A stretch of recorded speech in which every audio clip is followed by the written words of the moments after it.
कामगार आयुक्त, कामगार सचिव, भांडी करणारे कुंभार सचिव, कुंभार सचिव, मुख्यमंत्री, बांधकाम कामगारांनी झालेल्या घोटाळ्यात सखोल चौकशी झालीच पाहिजे.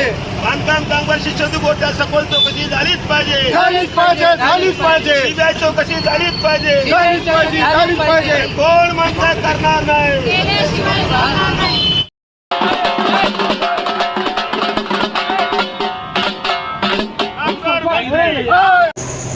सोलापुरातील बांधकाम कामगारांच्या पाल्यांना शिष्यवृत्ती योजनेत महाग घोटाळा झाला आहे.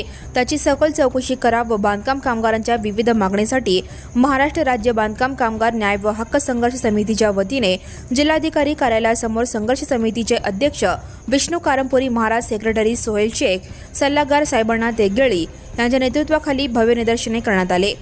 संघर्ष समितीच्या वतीने जिल्हाधिकारी कार्यालयासमोर हलगीने नाद व निदर्शने कार्यक्रमाप्रसंगी महायुती सरकार मुर्दाबाद, शिष्यवृत्ती घोटाळ्याची सीबीआय चौकशी करा, खासगी दलालांना अटक करा, प्रत्येक तालुक्यात भांडे वाटप स्वतंत्र केंद्र सुरू करा, बांधकाम कामगारांची नूतनीकरण दर 3 वर्षांनी करा, खऱ्या बांधकाम कामगारांना न्याय द्या, बांधकाम कामगार रक्त तपासणी सुविधा केंद्रावरच करा, आमच्या मागण्या मान्य करा नाहीतर खुर्च्या खाली करा, कोण म्हणते देणार नाही, घेतल्याशिवाय सोडणार नाही, अशा घोषणा दिल्या. निदर्शने आंदोलनानंतर 16 मागण्यांचे निवेदन मान्य जिल्हाधिकारी यांना शिष्टमंडळाद्वारे देण्यात आले.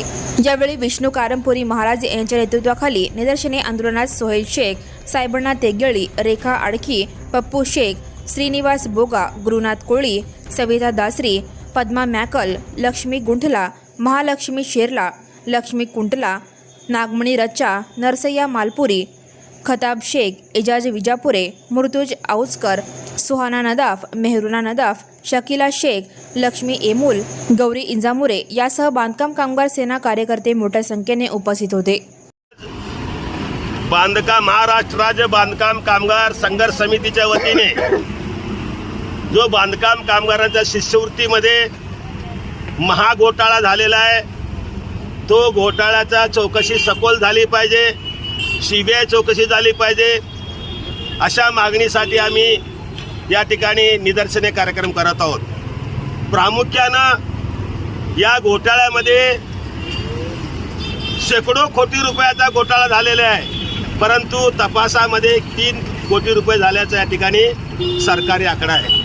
हा घोटाळा दाबण्याचा, हा घोटाळा संपविण्याचा, गरिबांना लुटण्याचा काम चालू आहे.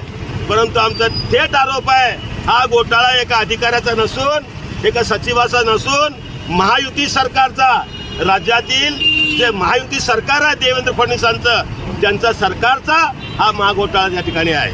भांडीमध्ये घोटाळा, नोंदणीमध्ये घोटाळा, शिष्यवृत्तीमध्ये घोटाळा, मृत्यू दाखल्यामध्ये घोटाळा, मृत्यू अनुदानामध्ये घोटाळा, आरोग्याच्या अनुदानामध्ये घोटाळा, एकूण घोटाळा पूर्ण करून या महायुती सरकारनं या महाराष्ट्र कामगारांच्या महाराष्ट्र राज्य कामगार मंत्री असलेले श्री पुणकर साहेब, त्यांनी देखील आम्ही अनेक वेळा त्या निवेदन दिलं. सेक्रेटरी महाराष्ट्र राज्य बांधकाम कामगार न्याय व हक्क संघर्ष समिती गेल्या 1 ते 1.5 वर्षापासून बांधकाम कामगारांचे जे शिबिर घेऊन एका शाळेमध्ये जे शिष्यवृत्ती घोटाळा करण्यात आलेला आहे, त्याबद्दल आम्ही माननीय कामगार मंत्री आकाश पुणकर साहेब यांना मुंबईत जाऊन त्याच्या निवासस्थानी आम्ही सगळी माहिती दिली होती.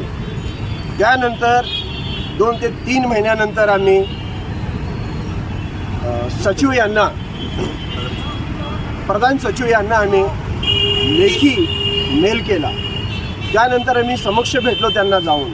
त्यांना माहिती दिल्यानंतर त्यांनी सोलापूर सहाय्यक कामगार आयुक्त कार्यालय इथं पत्र पाठवलं आहे. त्यानंतर लोकांना सगळे पत्र गेलेत की तुम्ही जे शिष्यवृत्ती घेतलं आहे ते खरी आहे का खोटे आहे, त्याबद्दल तुम्ही ऑफिसला येऊन लेखी द्या, तुमचं म्हणणं सादर करा.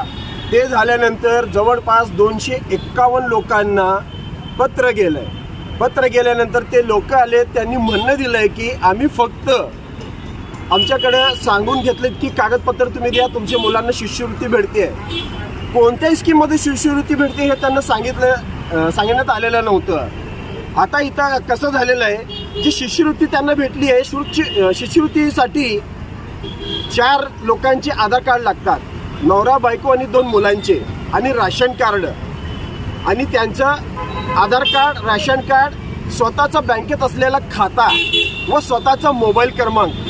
तर तिथं जे दलालांनी त्यांच्याकडनं त्यांचं स्वतःचं खातं घेतलं नाही आणि त्यांचं स्वतःचं मोबाईल नंबर घेतलं नाही, न घेता त्यांनी त्यांची शिष्यवृत्ती बदली, आणि शाळेचं त्यांना बोनाफाईड लागतो, बोनाफाईडही घेतलं नाही त्यांच्याकडनं.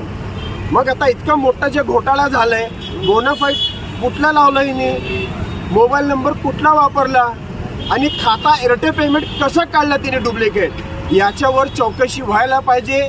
या चौकशीसाठी CBI इन्क्वायरी व्हायला पाहिजे. इतके सिम कार्ड कुठनं आणलेत, एवढे जे सिम कार्ड आहे, पूर्वी कसं होतं, आपल्याला सिम कार्ड घ्यायचं असलं तरी आपल्याला आधार कार्ड आणि आपला फोटो द्यावा लागत होता.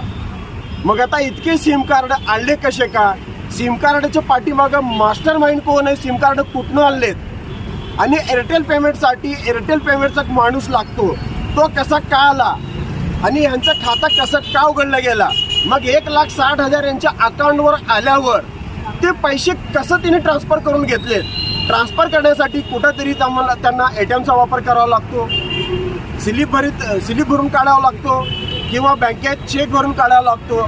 तर याची चौकशी व्हायला पाहिजे. पैसे कुठे गेले. आता नाहक ज्यांनी पैसेच घेतले नाहीत त्या लोकांना नोटीस येतात की तुमच्या अकाउंटला 1,60,000 दाखवतात की तुम्ही ते आणून रिटर्न भरा म्हणून. तर आता हे लोक ज्यांना शुगर आहे, BP आहे, आता लोकांना काय झालं तर त्याचे जिम्मेदार कोण असणार आहे. तर आम्ही एकच सांगतोय, या लोकांना आपल्या नोटीस काढू नका. जे खरे चोरटे आहेत त्या चोरट्यांना धरा, त्यांना हुडकून काढा. जे पडून गेलेत, कसं काय झालं काय नाही, त्यांची इन्क्वायरी करा, CBI इन्क्वायरी करा, त्यांना न्याय द्या. हेच आमच्या सरकारकडे मागणी आहे. Right now and press the bell icon. Never miss an